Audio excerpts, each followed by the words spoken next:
Cinco. Elizabeth is yours. Thank you. Good afternoon, everyone.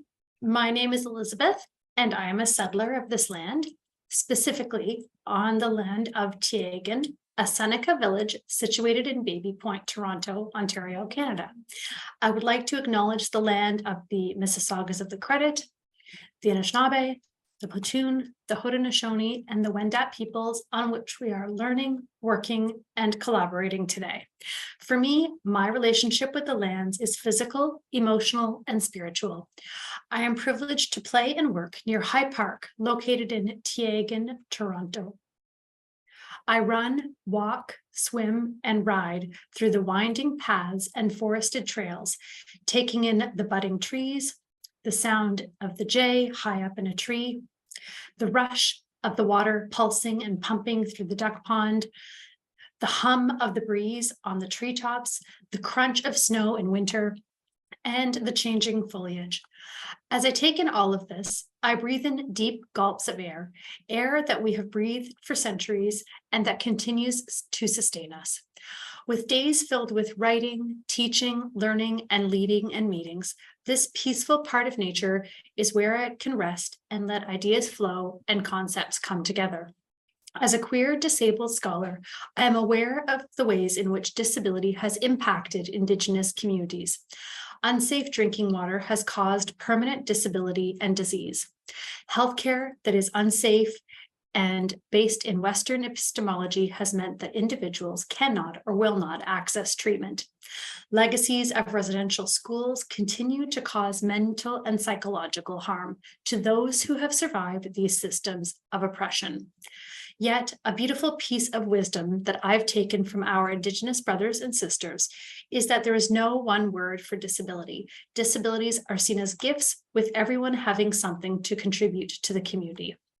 As an activist, I would like to take this opportunity to commit myself against the systems of oppression that have dispossessed Indigenous peoples of their lands and denied their rights to self-determination work that is essential to human rights work across the world. From an educator perspective, I identify as a non-neutral educator. I condemn white supremacy, anti-Black racism, sexism, homophobia, transphobia, Islamophobia, anti-Semitism, land theft, genocide of Indigenous peoples, ableism, and all other forms of hate and discrimination within the learning spaces that I am part of. I do not encourage my students to see both sides of an issue if one side is clearly the oppressor. As such, I have committed myself to infusing the time that I have with my students with empathy, kindness, and compassion through trauma-informed approaches to pedagogy, to create a safe and brave space where we can grow into our respective power together. If you want to learn more about the land that you are on, please visit native-land.ca. Thank you. Thank you, Elizabeth. For a brief overview of needs and the Virtual Access for All project, the National Educational Association of Disabled Students, NEEDS, is a by and for cross-disability, cross-Canada charitable organization supporting full access to education and employment for disabled post-secondary students and graduates. Working across three strategic areas of debt reduction, experience in class and on campus, and employment, NEEDS offers a variety of events, resources, reports, financial assistance programs, and opportunities for disabled students and graduates. To improve opportunities in higher education and the labor market for disabled students, we collaborate with post-secondary stakeholders, other non-governmental organizations, employers, disability service providers, and community members. We provide ongoing advice to Employment and Social Development Canada and provincial and territorial governments, and work to promote government programs and services that support higher education for disabled students. The Virtual Access for All project is a 2-year project funded by Employment and Social Development Canada's Supports for Student Learning program. The Virtual Access for All project supports disabled students to successfully navigate the transition to post-secondary education. Since the beginning of this project in 2021, We have been connecting students with existing mentoring opportunities and resources, offered webinars on various topics related to accessibility, expanded our National Student Awards program, and funded our Accessibility Resilience program. Disabled students often experience systemic barriers to education, which make it more challenging for them to complete their studies and may cause them to graduate with more debt. Projects such as this one play an important role in ensuring disabled students can successfully complete their studies and be a part of an inclusive economic recovery for all individuals. Thank you, Sarah. Hello, everyone. Thank you to Elizabeth, Mohammed, and Sarah. And to you, my oh, good. I am so excited to be sharing this space with you all. My name is Chloe and I'm pronoun of CILT. I consider myself as a white queer settler. It ultimately signifies that I benefit from reasons and resources generated and disseminated by First Nations, Métis, and Inuit persons, Indigenous disabled persons, as well as distributed peoples. I am an education and research consultant with needs, as well as adult heroes, doctoral student at Western University. Before delving into the panel, I want to make another note on access needs. We will be using slides to help with communication. The background of each slide is white with three small lines at the top.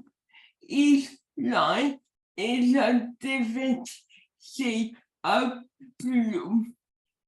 The text is white when it is on a blue rectangle, or black if it is directly on the white background.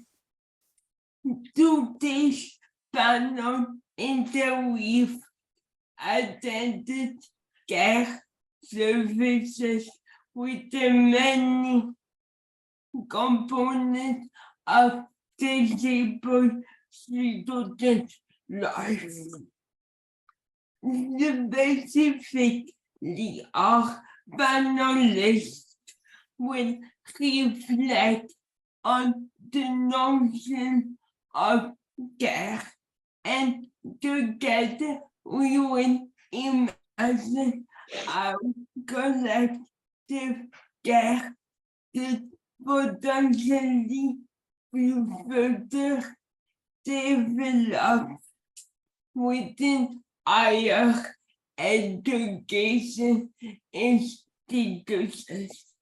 Let's meet our panelists.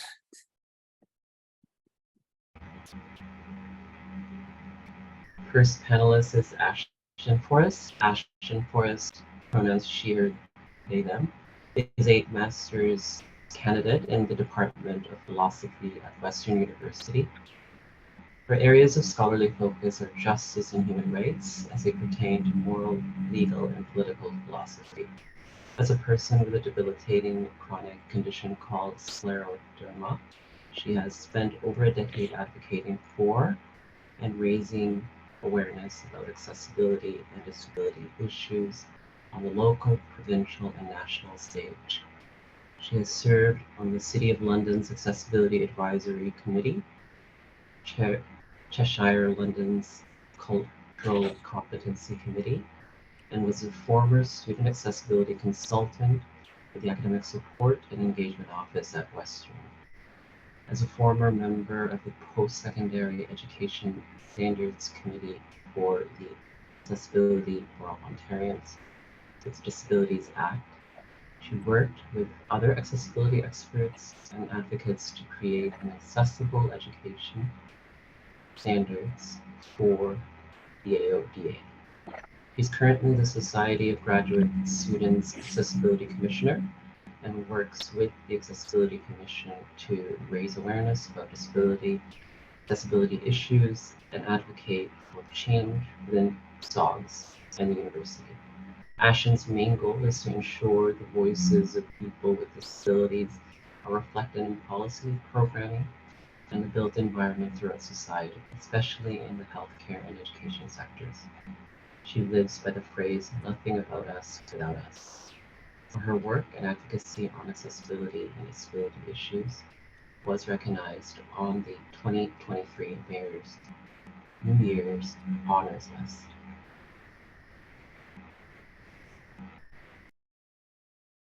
Elizabeth.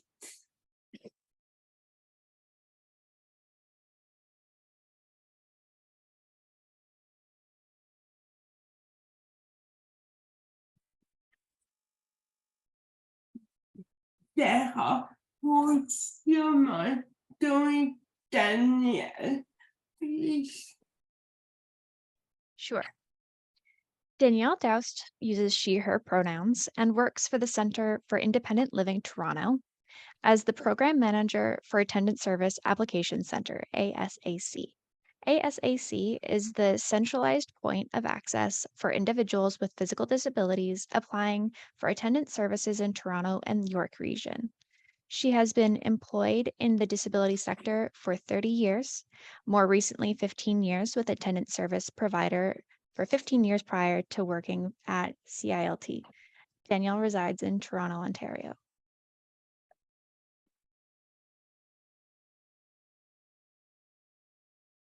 Elizabeth, are you there?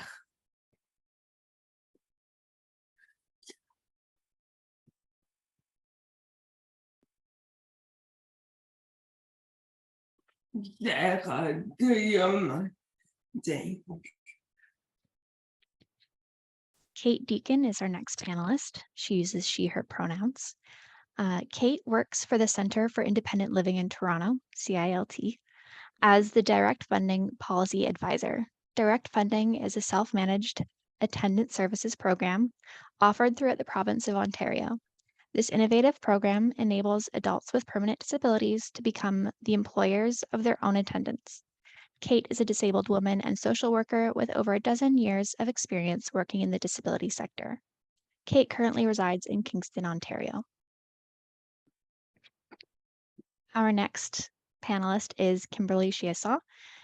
Kim is a 22-year-old first-year grad student in critical disability studies at York University. Her undergrad in Carleton journalism opened her up to new conversation of what it means to be disabled in post-secondary. Accepting this inherently political identity, she now strives to deconstruct ableist narratives in academia, focusing on the unique experiences of students who require care. Formerly a client of Carleton's Attendant Service program, she hopes her work as a budding disability scholar will demonstrate the potential behind a truly accessible future and the changes needed to accept disabled body minds as part of Canadian education.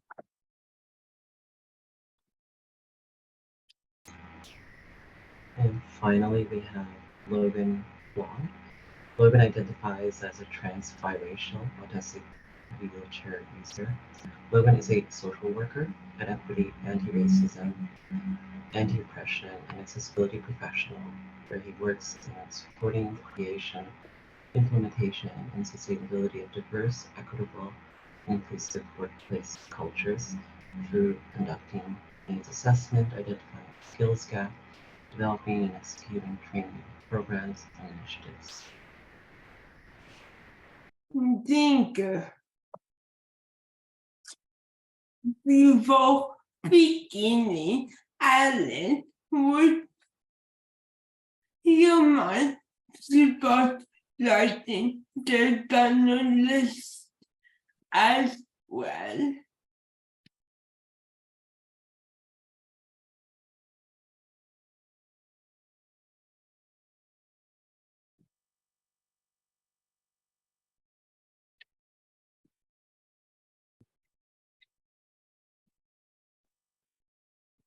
Is Alan there?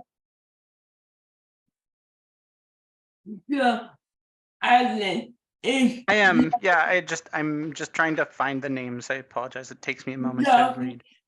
okay, if Logan, Kim, Kate, and Danielle, thank you.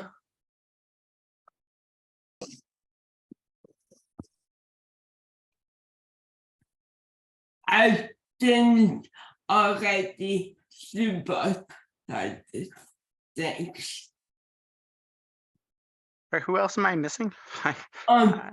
Kate and Danielle, I think. Yes.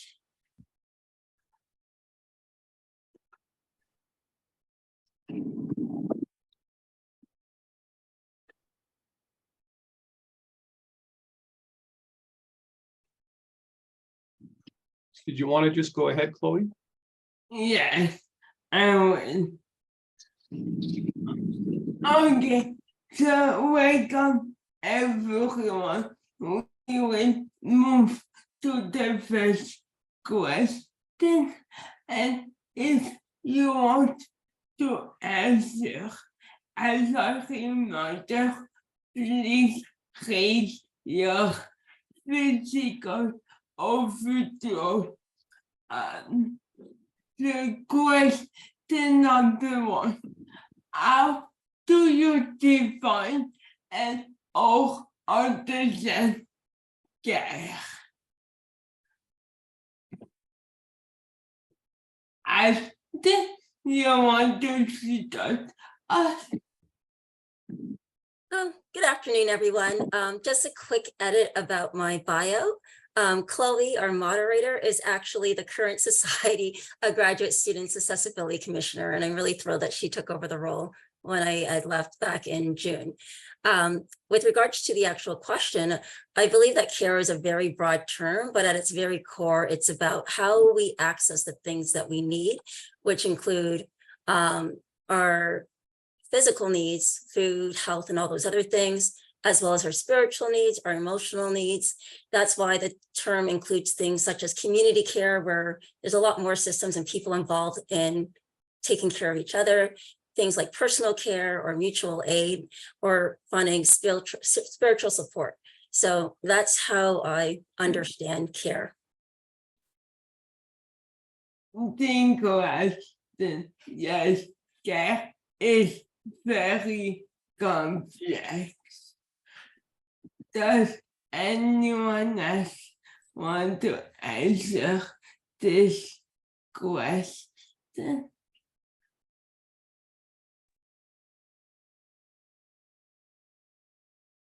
Okay, let's move on to the next question.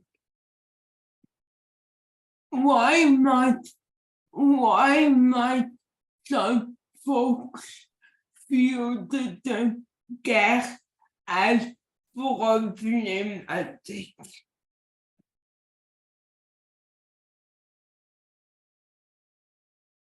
Yes, Tracy. Hi, thanks. To me, the term is problematic as someone who has had a physical disability all of my life. Care seems to be pejorative and doesn't acknowledge my active role or decision making in getting help with the things that I need. predominantly physical assistance for activities of daily living. Very important point. Thank you for bringing that up. I think Yeah, I agree with the previous response because we tend to take agency out of care, but I think that's more of a traditional Western view of how care is administered and done. So I know with like my previous home care company, Sheshai, they really acknowledged patient-centered care where patients were involved with their care and had agency. And the only other issue with care is most people understand it in the way of self-care, where it's so individualistic, but don't realize the systems that prevent us from accessing the things that we need to do better for our own care and organize it.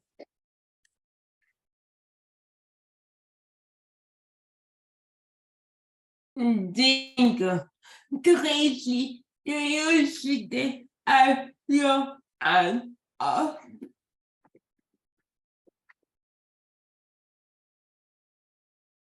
No, I'm frozen. Okay, no worries at all. Are there any other panelists who want to answer this question?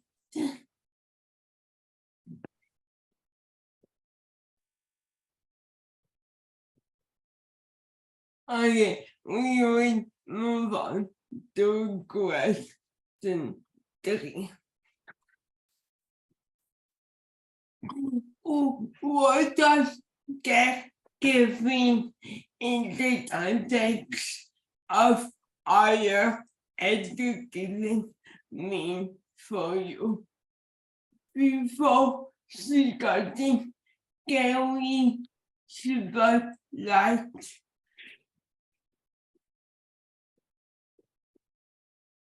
the other interpreter?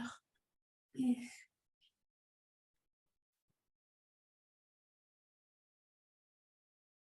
Sorry, Logan. 1 minute. No worries.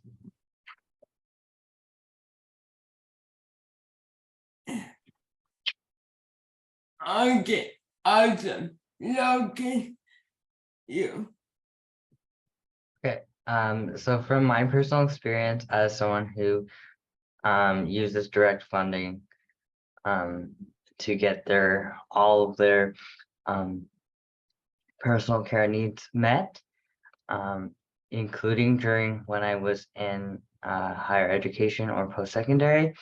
I think caregiving in the context of higher education means still means or meant that I was fully able to participate in all aspects of student life because I had access to direct funding and CILT. And for students that have access to caregiving and or attendant care services at school and those who need it, it's very important to remember that they can fully participate in student life, and without that they probably wouldn't be able to fully participate in all aspects of their education. And what I mean by all aspects of their education, I mean like clubs and protest advocacy groups and other on-campus events that other non-disabled students take for granted. So I like personally, I really appreciate that I was able to access attendant care services while I was in higher education, and I still do. And it really has changed my life in terms of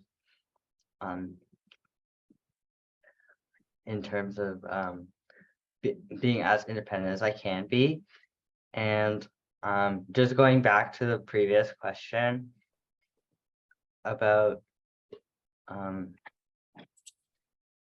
like,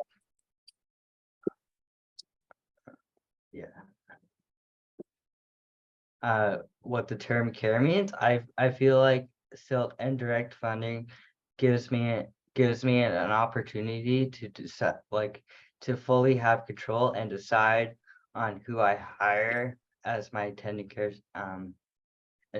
supports. So I can create the team that meets my needs, but also fits with my personality and my lifestyle.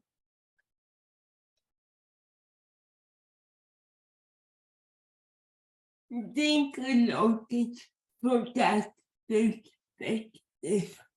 I too am a recipient of direct funding, and it has definitively shifted my life for the better, and I cannot participate in the same ways that I do without that. Kim, do you want to go next? Sure. Yeah, I was just going to add that care in the context of higher education really means the ability to exist outside of the norms and standards that were pre-established for disabled people in the past. The relationship between care and post-secondary is a new and ongoing conversation that is kind of changing what's possible for disabled people in terms of contributing to society. So you'll see programs like direct funding and CILT are relatively new, and in the context of Canada anyway, attendant services is increasingly hard to access for a lot of different folks. But just the presence of that discussion shows that there is potential for progress. And I really think that's an important distinction, especially in considering the history of higher education itself, since higher education formerly oppressed a lot of disabled people in a lot of more literal and complex ways than we see now.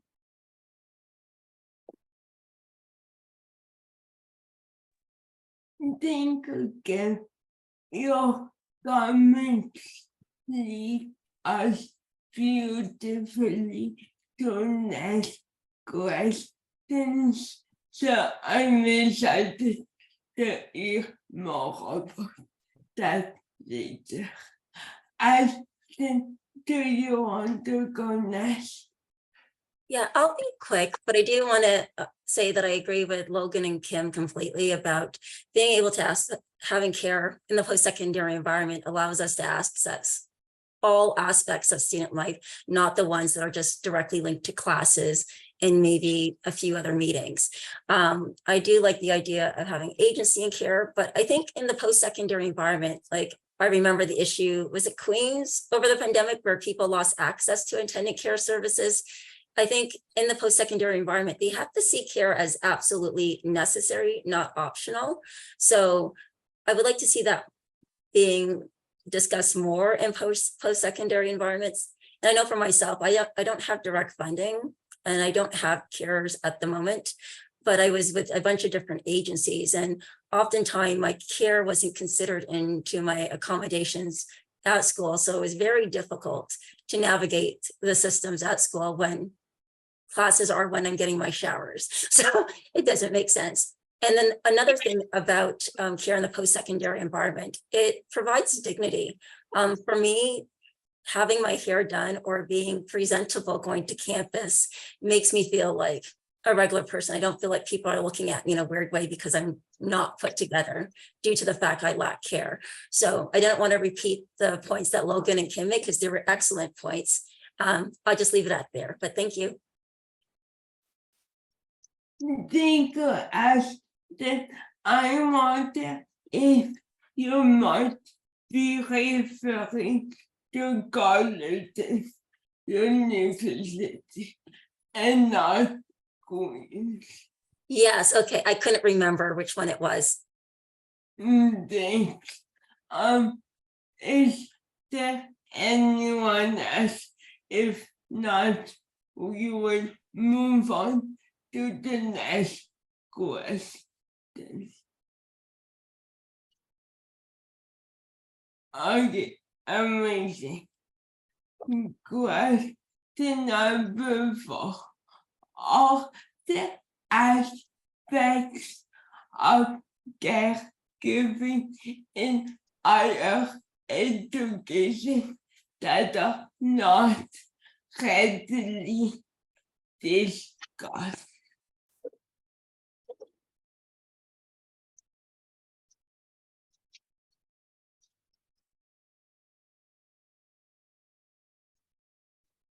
Yes, Kim. Yeah, I think that question is a pretty loaded one because in my experience, the concept of caregiving and higher education exist as two different entire sectors at the moment, and we haven't really seen the ability to merge within the two communities fully. I know with my experience as an undergrad at Carleton, most of my colleagues and professors were unaware that the attendant services program was even a resource on campus and was an operating facet of the university. So whenever I had an accommodation or an issue in my academics that directly related to my care, there was the constant need to re-explain and advocate for myself and try to assess kind of the climate that I was in relation to my body while I was doing my assignments and trying to attend classes. So I just think that the general gaps and systematic oppression that disabled people experience hasn't really been considered by most higher education institutions. And that's kind of the bigger picture that I'm seeing.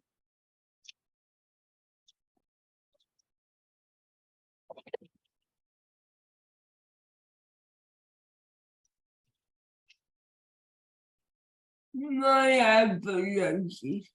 I didn't get you on the call. Let's think again for your comment. One of the things that are not really discussed when it comes to care in higher education is about the built environment of higher education. I know from some of my disabled peers that require attendant services on campus, and they might need to have changed. There are not adult change tables readily available, and they have to like scour all over campus to find them. So as universities are building, they don't really think about how to make those spaces a lot more accessible when we come to washrooms or other places where care can be administered. Another thing that they don't really think about is the gender-based violence components of care and ensuring that people feel safe with their carers. I think when we have direct funding, it allows for more flexibility in that. But for some people, direct funding is not an option. So it's very difficult to find carers, especially with the shortage due to the pandemic, that might meet your specific needs. And the university, I wish they can play a better role in that, as many students are coming from out of town or coming from across the pond, and they're not too sure how to navigate those systems, and then find carers that are able to meet their needs spiritually, culturally, in a culturally competent way. So it would be great if universities, through the transitioning of disabled students, to assist with that process, because some people, especially a lot of international students, don't realize that these are options available here.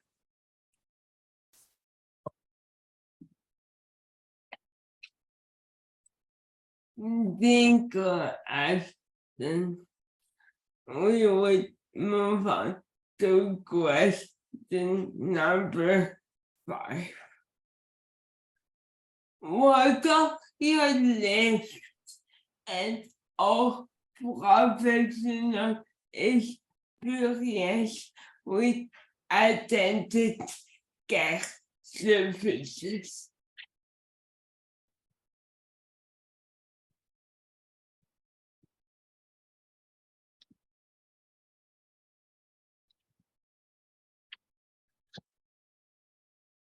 Yes, I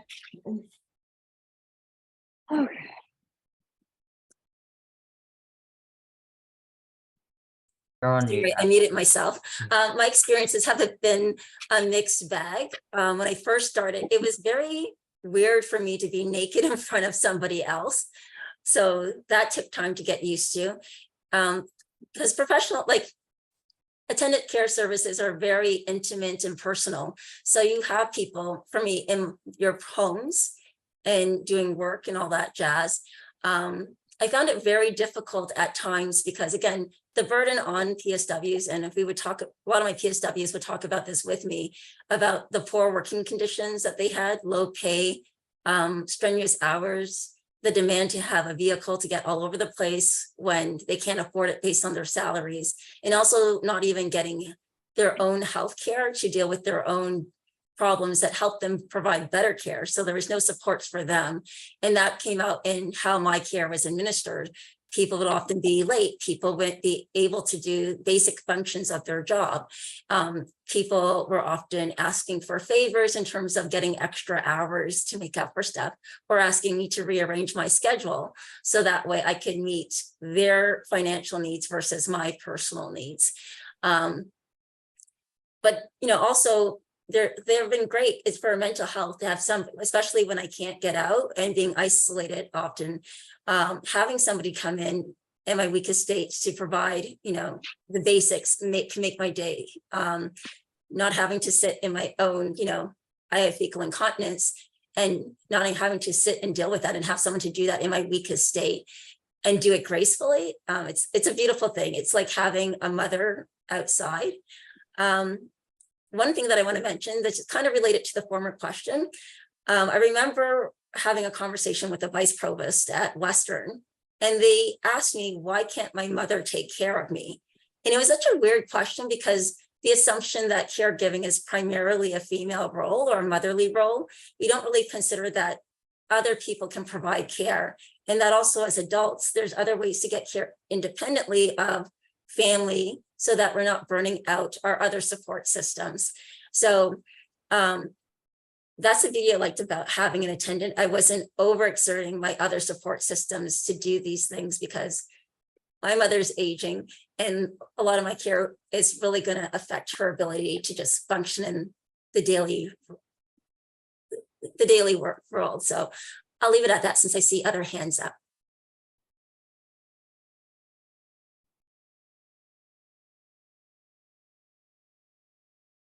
did. I also muted myself. Sorry.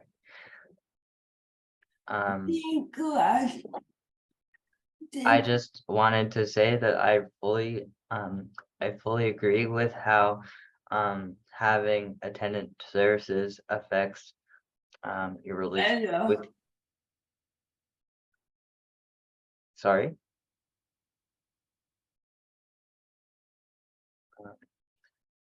So I just wanted to say how having attendant services and not having your family be the person to support you in these ways can definitely improve your overall relationship with your family, as well as save their physical bodies as well. Hi there, thanks so much.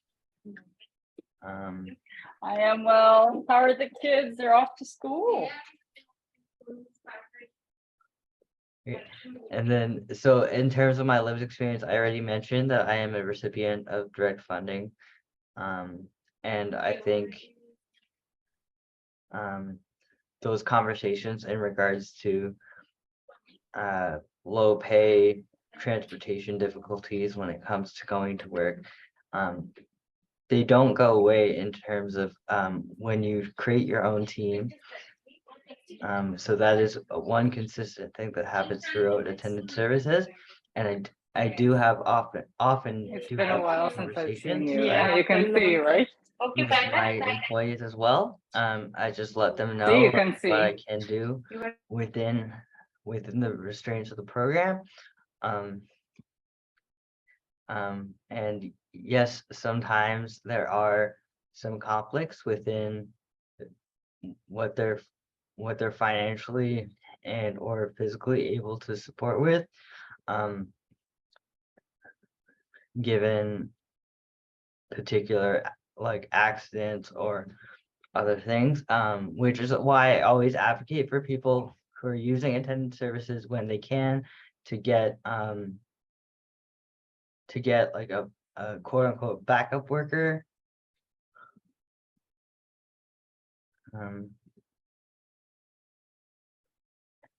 Thank you, Ashton. And then so basically I just want to say that I agree with Ashton, and I know there's other hands up, so I will leave it at that. But I just wanted to say that those conversations, whether they come from an agency point of view or hiring your own attendants, those conversations still happen. Thank you, Logan. I apologize for that. My son was not functioning well. Apologies for cutting you off. Kim, do you want to go next? Sure. I just wanted to touch on, because my previous experience was with Carlson, and now I transitioned to care through CILT and March of Dimes. Through both of those settings, although I'm new, I can say that my experiences so far have been a little bit of a mixed bag. My personal and professional experiences have both kind of opened me up to the greater issues that involve caregiving, and because they were in relation to my academics, I experienced a lot of inconsistencies surrounding what I was able to do and accomplish throughout my academic career. So I think for me, the biggest thing was to just get an introduction to what the rest of my life would potentially be like. And the Attendant Services program at Carlson opened me up to that. But what I saw on the other side sometimes was not as hopeful, especially when you are someone who strictly relies on attendant care for basic functions like getting in and out of bed. It can be quite intimidating to be thrown into that setting, just because you never really know the quality of care that you'll be receiving or what kind of care that your institution or provider will be able to give you due to restrictions and different systematic barriers. So it really just showed me how much responsibility those facilities and providers have, and how much it would help if higher education and other institutions took on some of that responsibility and connected with those providers as well. Thank you, Kim. Elizabeth, you want to go next? Yeah, hopefully everybody can hear me okay. I just really wanted to pick up on something that I believe Ashton brought up as well as Logan.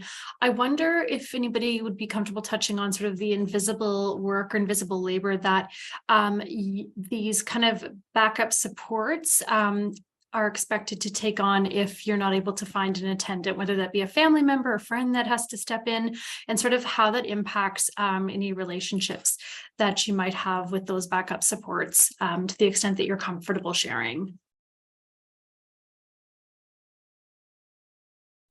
Great questions, Elizabeth. Does anyone want to share? In that kind? Yes, Logan. Yeah. Going off of what Ashton was saying about relationships with family members and friends, often not necessarily in my experience, but I know other disabled students have this issue where often when agency carers or professionals don't show up to do their care, they rely on their friends or their roommate, for example, that they live with to support them. And that definitely impacts relationships in terms of I guess boundaries and, like, you know, maybe you just don't know the person like in that way that you would like to, and you want to maintain like a certain level of friendship or understanding that does not require your personal care. But some people don't have that choice when emergencies come up. But in terms of my experience on direct funding, I have seen a great improvement in my relationships with my family and friends, given that my sole personal care relies on my attendant care team instead of potentially asking family members or friends to step in when needed. And I found it really helpful also to also sometimes like hire people who are like acquaintances or like can become friends, so that like they already kind of know like my daily lifestyle and how I like to live my life. So that is an option. But if you want to maintain boundaries, I would say that making sure that it's kept, your care is kept separate from your other relationships is really beneficial for maintaining and sustaining those friendships and relationships with your family. Thank you, Logan. There are so many points that I relate to. In my higher education journey, I was recipient of community attendant care, and then after transition to direct funding, and I can clearly remember the changes in my daily life. Kim, do you want to go next? Yeah, I just wanted to touch on kind of the strain that could put on yourself and on kind of your family and relationship dynamics. I know that when Carlton was closed, when Attendant Services chose to shut down due to the pandemic, I had to rely on community care, and because of where I was living at the time, I didn't really have access to consistent care. My PSW would only be able to provide me care, I think it was for half an hour twice a week. So that came down to two opportunities for me to be able to use the washroom while my parents were working throughout the week. So the reality of that was that my parents needed to stop working during different portions of COVID so that I could have something as basic as access to a washroom. And obviously that kind of snowballed into a lot of problems for a lot of different reasons, but it just shows how much those inconsistencies can translate into a bigger picture. And I do think that a lot of providers and a lot of community care will just assume that somebody will be there to pick up the pieces, but not everybody has the privilege of a secondary attendant or a friend or a family member that they can rely on. So this leads to a lot more dangerous scenarios as well.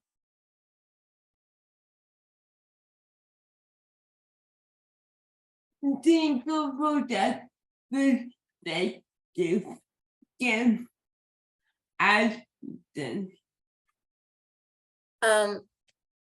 Yeah, the issue with backups, it's weird because people will say, yeah, get a backup. Most of my friends are people with disabilities who can't provide that kind of care that I need.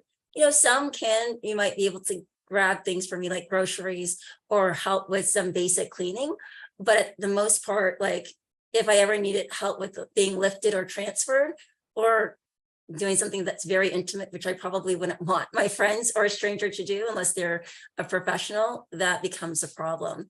And to jump onto Logan's point about like preserving relationships with, your backups, which tend to be family and friends, a lot of people might, due to their disability or just due to life circumstances, don't have a relationship with their family that they can go to and rely on that support, or don't have a wide network of friends or any friends. They're very isolated.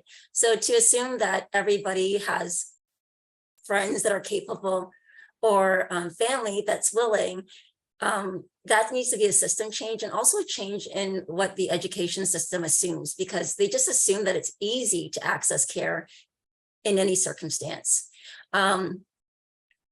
And what my experience with backups, because I had to be my own backup during the pandemic. It takes me a long time and it burns a lot of spoons just to be able to manage my own care. And it also causes a lot of inflammation to the point where sometimes I'm out of commission for a day or a week, sometimes a month. But I was just so concerned about PSWs going from one place to another, as well as the shortage of PSWs, that I had to be my own care person to a degree. And when I was trying to get back care, it was the hardest thing ever because I couldn't get straight answers or anything like that.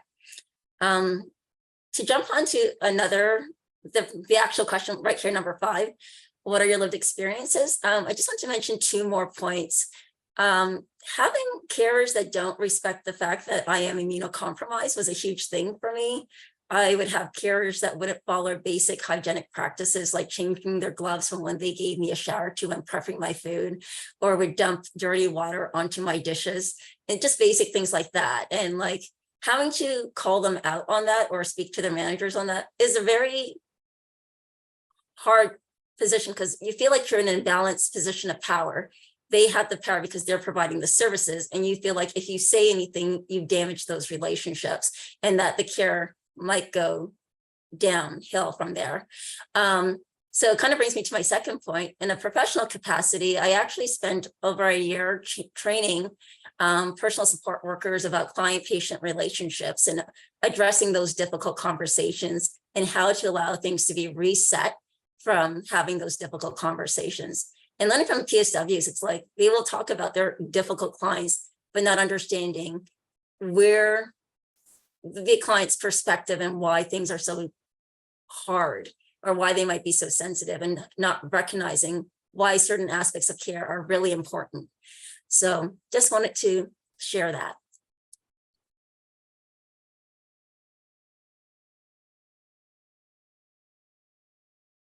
Thank you. Then we will move on to the next question. In your opinion, do attendant care services respond well to the notion of group time? And I invite folks with different lived experience to chime in. Thank you. Yes, Logan. So I'm just going to move forward, assuming that everyone knows what crib time is. So I think, as with everything that has been said previously, direct funding does create the flexibility that allows for the notion of crib time, given that you can make your own schedule and you can hire the people that you're most comfortable with hiring in terms of matching with personality, in terms of matching with like being a morning person or a night owl, but again, as Ashton and many other people have said, like not everybody has access to that type of care that is that flexible as in the direct funding program itself. So in other agencies, I can see that that is not being, from what I hear from my other disabled friends, that the notion of crib time is not being considered or responded to in other circumstances other than my own. Especially because I think Ashton was the person that mentioned that like the classes that they were taking would conflict with the time that they had a shower. And that is an example of both higher education and attendant care services not being responsive to the notion of crib time. Thank you, Logan. Kim. Yeah, I just wanted to add on to Logan's points. I think that kind of the foundation of what we see with a lot of care providers is obviously structured around an hourly schedule, and that is a restriction that we face in greater society because we haven't really explored other ways to provide care outside of scheduling hours and outside of following that traditional structure.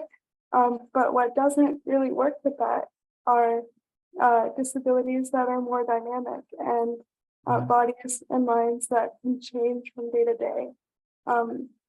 So I can try to anticipate my schedule and try my best to fit into it, but there's going to be some days and some instances where I just can't meet those needs.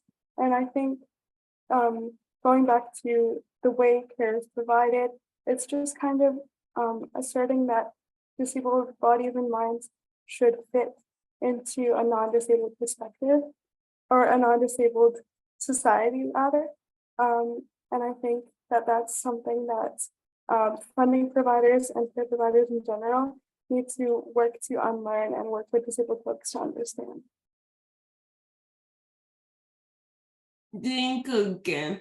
I would love to just add one quick point.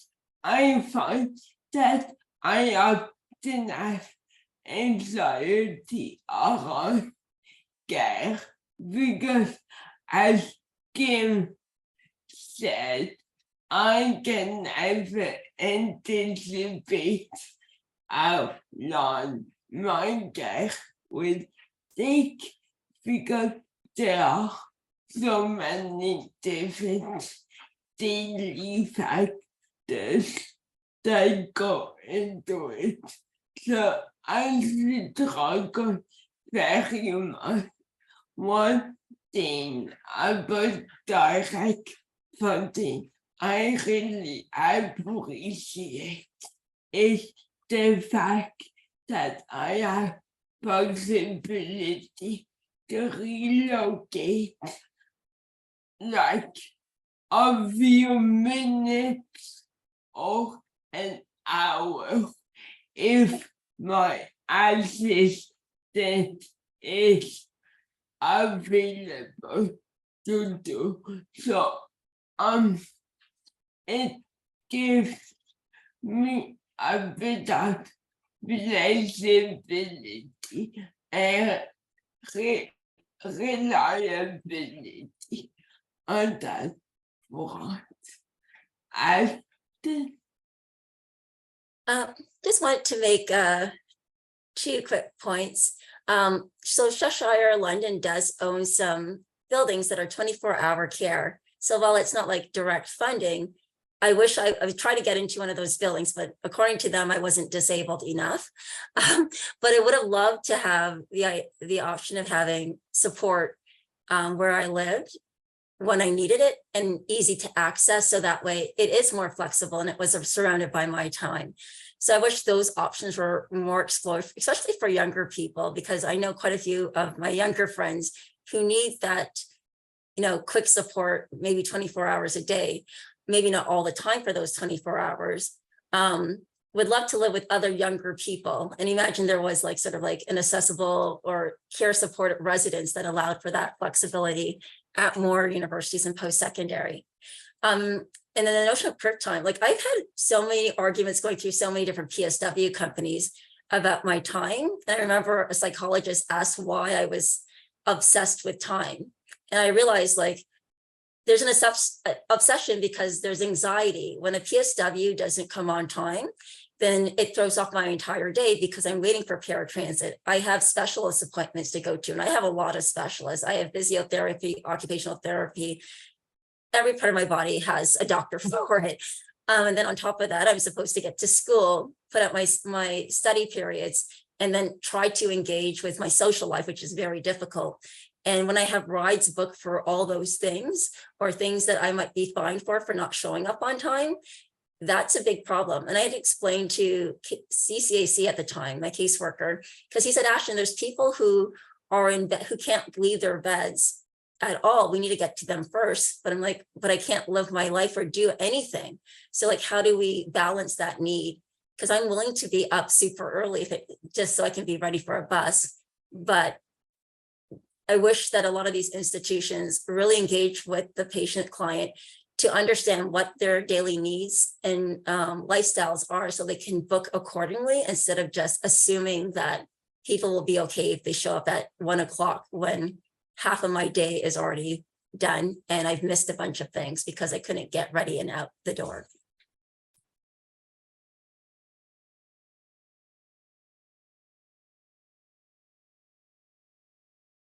Thank you, Ashton. Is there anyone else want to ask? If not, we will proceed to the next question.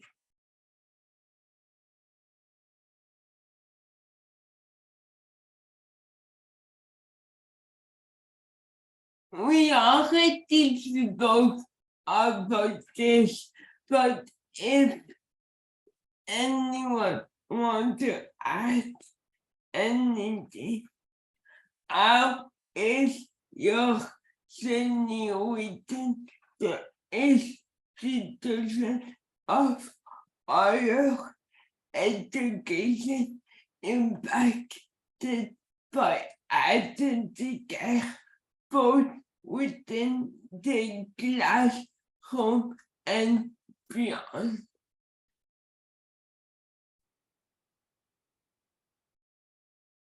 Yes, Kim. I feel like I have both a lot of positive and negative, as I said before, but the one thing that kind of sticks out to me is that because of all of the barriers I've experienced with my care and with my physical needs, I don't feel as though I've always been able to show my true capabilities as a student, because maybe I wasn't able to eat the morning before I went to class, or maybe I had been in the same position for, the entire 18 hours that I was on campus because I couldn't get an attendance in me. So it's just the perspective of what I would be able to accomplish academically if I didn't have these areas of neglect and barrier within my personal life and within the realm of my care is just very frustrating to me, because I know what I'm capable of and I know what other students are expected to accomplish. But it's also up to the universities and the resources there to provide support and advocacy and understand that a disabled student and their role is going to present differently.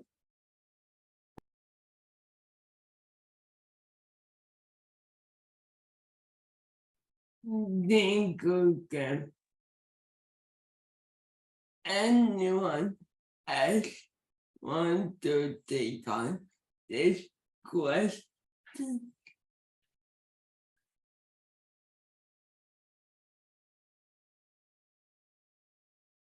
Okay, we only have a few minutes left, so I will move on to our concluding questions.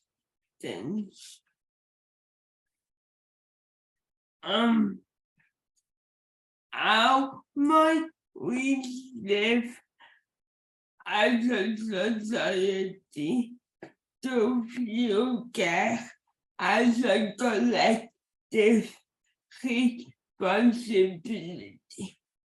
And feel free to answer any of the questions if you would like. Yes, Keith. I think something as simple as this, well, not that it's simple, but this panel discussion today is one way that we start with that shift. I know that I've been very quiet on the panel, but it's been an opportunity for me on the service end to listen so intently to the experiences of consumers and what they feel works for attendant services, what isn't working, what on a level that isn't always something that we have time to discuss.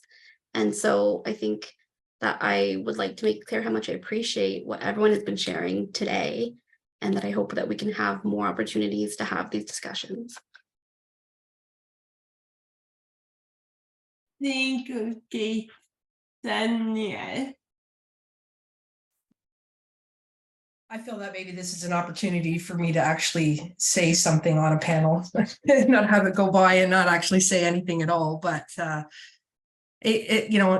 just kind of echoing what Kate had to say, it's been being on the other end of things. So, we connected with needs, or ASAC connected with needs back several months ago because of this particular subject around students attending post-secondary and how much of a challenge it's, what I'm hearing today, and I think is great, is the challenges that you are facing once you become a student.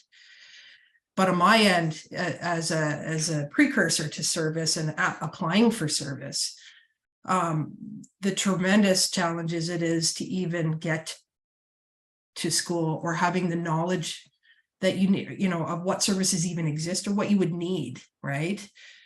I keep thinking as a, 17-year-old, 18-year-old going to school, like all of the things that you're thinking about on top of what services you're going to need.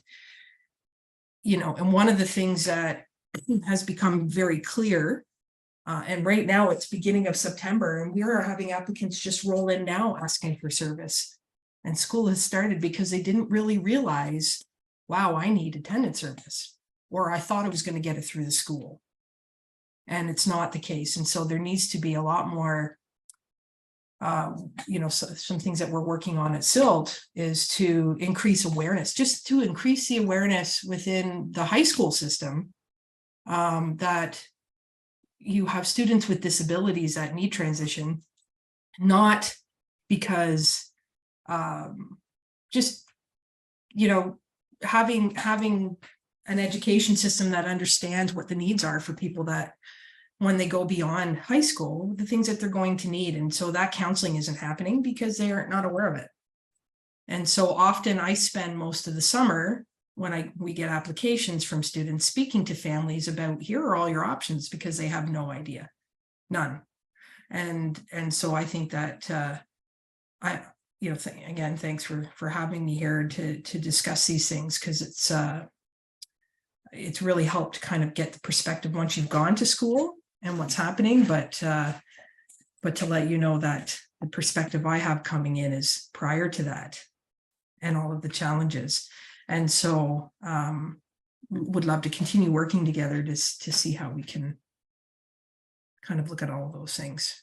And I have referred some people that we've had to needs as well, which has been great. So I've been given an extra resource and been able to, let people know and that this exists as well.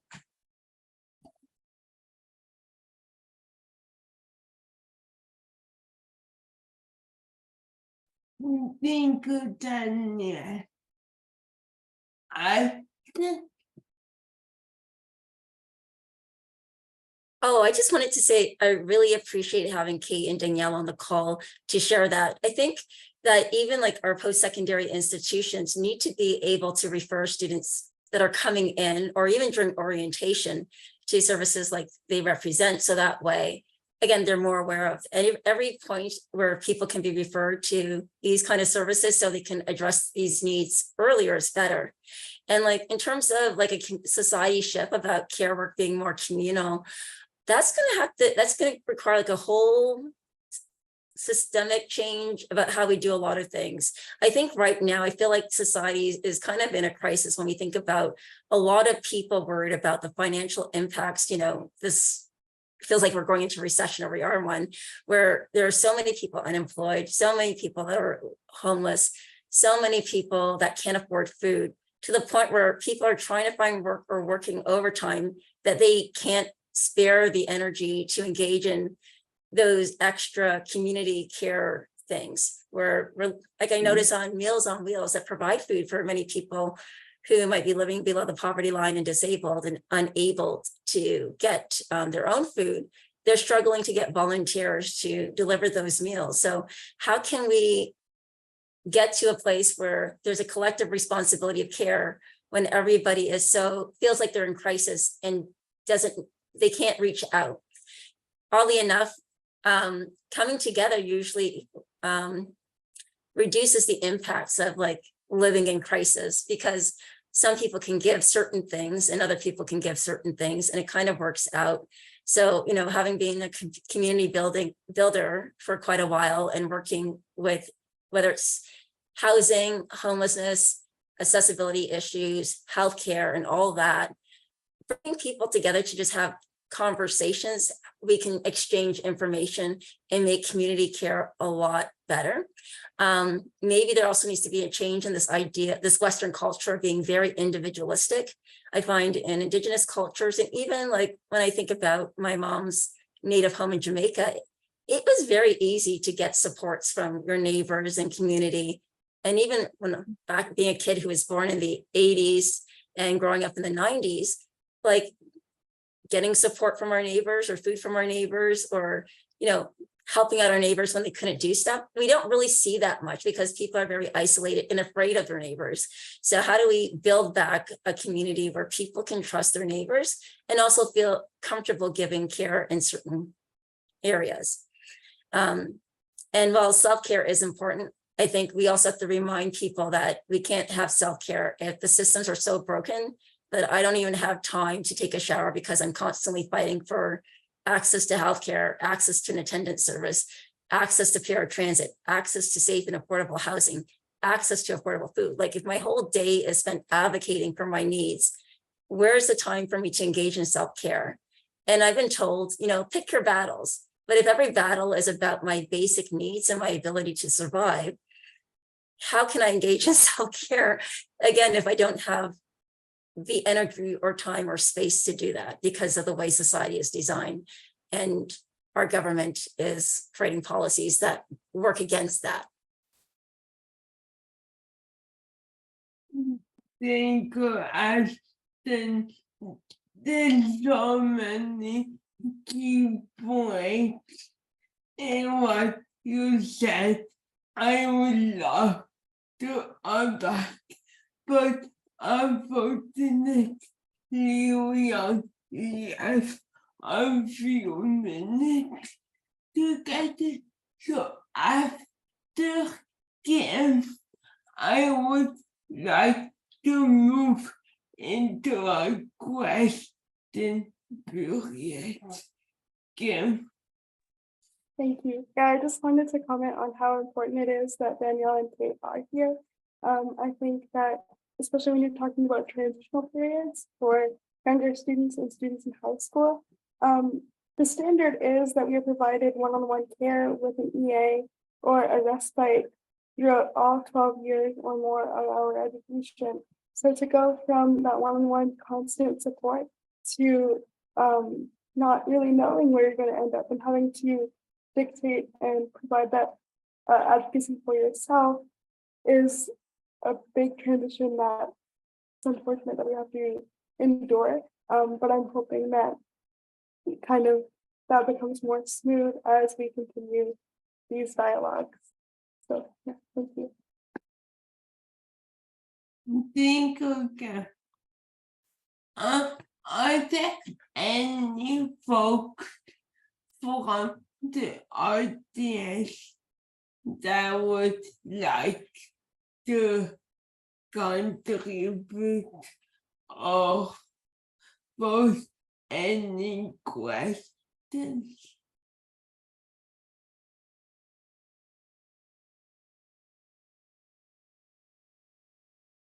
Yes. Tracy?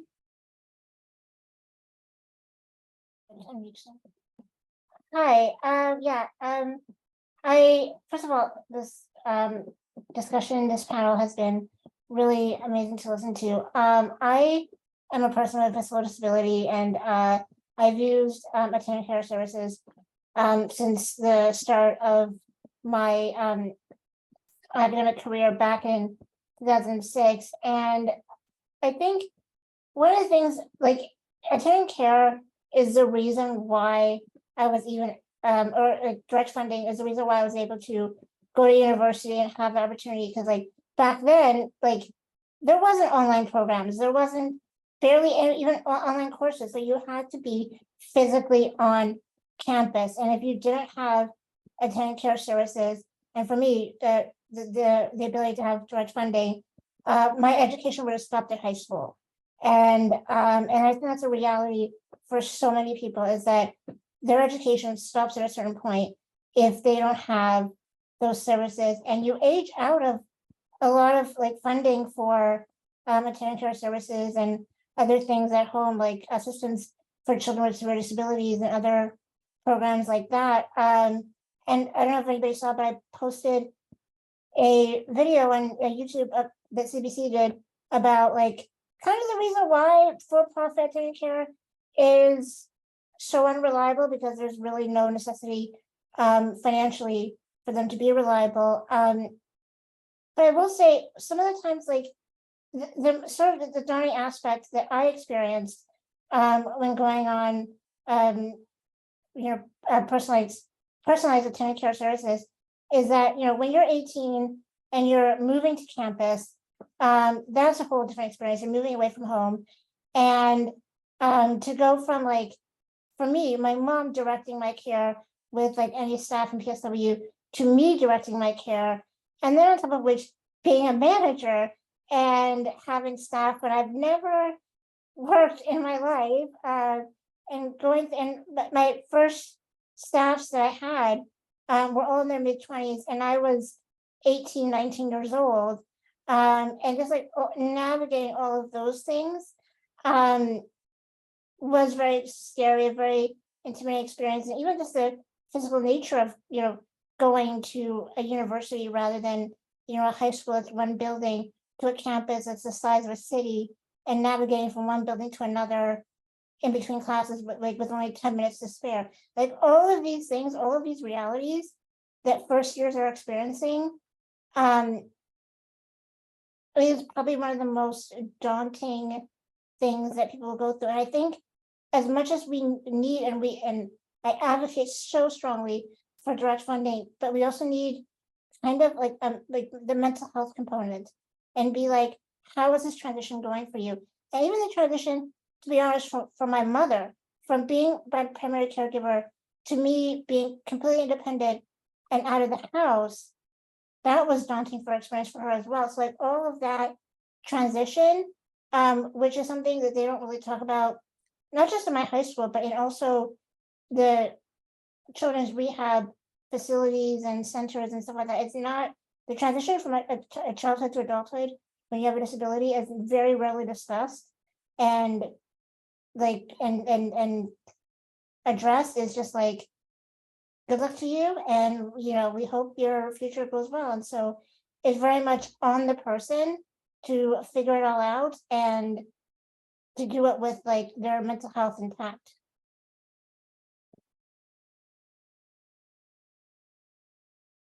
Thank you very much, participants.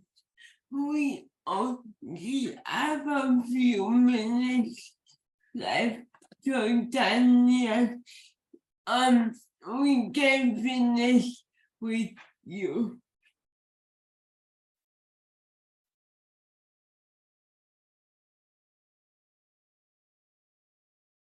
All right, okay, so I'll make this quick because I don't want to take time, but I just, hearing the last few comments here, it's just really kind of, this is resonating with the work that I'm currently doing, in that I'll give you two quick examples of some applicants that I have recently been involved in helping, and my position and the position that I'm in isn't really to counsel anybody either, but because there's such a lack of that support out there, I've just become more involved in that and helping people find service. One particular fellow was 18 years old and was commuting to school from home because even moving to residence was beyond what he was capable of at the time. And we're looking at an 1.5 hour commute time there and back for a 3-hour day or what have you. And trying to find attendant services where, unfortunately, in Toronto and York, now York University has a program. I don't know if you're aware, but March of Dimes does. They will support new shared service within the school and residents. So most of our applicants apply there, right? Because they know that those services exist. Any other school with staffing shortages, and like I've heard, previously, even with prioritization, right? It's getting the basic need met because of staffing shortages. So things like sending attendant to a school often gets put low on the priority list, and there's staffing not available. And we have funding through our program. We have an assistance program for helping agencies fund if they don't have enough funding for that, but because there's no staffing, it doesn't get used, right? So for this particular fellow, we were looking at then other options, and what ended up happening is that it was Metropolitan University, and I ended up having a meeting with the accommodations person that the student was working with. Also, we ended up having an inclusion, not really related to the classroom or anything like that, but for the school in general. And we were talking about the accommodations. And the first thing was, if we can't get this person service in school, is there not an option for remote? We've been just doing remote for how many years? And they said no at the beginning, that there wasn't an option for that, because the expectation now is students come into the classroom. And so what we pointed out at the time was, like, you're an accommodations person here. We're not talking about pandemic anymore. We're not talking about, any of that. What we're talking about is the fact that we have a young man that, his accommodation would be to do some of his classes remote because of his long travel time, because of his inability to get service. This isn't like everybody has to come back now because the pandemic's over, right? So we shouldn't be hiding behind that as an excuse for not allowing this person. So we ended up being able to get remote. Okay. But then this brings me back even further to, I think, Logan, it's having that full experience as a university student, and here's a guy, he's 18. He's like, I want to be able to go to school. I want to meet people. I want to have participation in school life that's beyond my classroom. And so, yes, we continued to work on that. And what ended up happening is this person ended up being able to get a grant bursary, a student bursary, and hiring an agency to support them so that they could go to school every single day and be involved in student life. So that was a successful one, right? But then, then it's just a constant battle for the next 4 years of how you're going to get into the class and how are you going to do this. The other person, and I think what it brings it back to, is a funding model, in that, I think someone was saying, but I think Ashton, you were saying about having an EA all through school to support you. No, it wasn't you, it was someone else, sorry. Somebody said Kim, maybe, sorry. You know, supported another fellow who has just turned 18 years old and was told by family managed care that they don't get support anymore in terms of finding attendant services within the school. And so they're kind of left hanging. And so was kind of brought into the fold here, and, you know, having that service all the way up through school, and then have it, you know, the whole model completely changes. It goes from maybe the Ministry of Children and to the Ministry of Community Social Care or Community Social Services, or the Ministry of Health and Long-Term Care. And it's like whatever kind of funding model you follow under changes the rules, or from what I've experienced anyways, and how you get support and what your expectations are. And so it doesn't allow for any transition whatsoever, right? So you do go from having somebody with you all through your school experience to having nobody, or having to find out or know how to access that next level, right? And you're not given that either. So there's a lot of things that are happening. Those are typically the things that we are facing, and that we are being challenged with when people, for people that are just applying to service, let alone then what you have to navigate as a student. So anyways, that's my final 2 cents.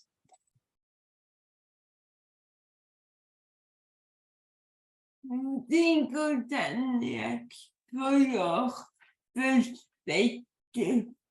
I'm very much full of time, and unfortunately we need to end this panel, but I wanted to thank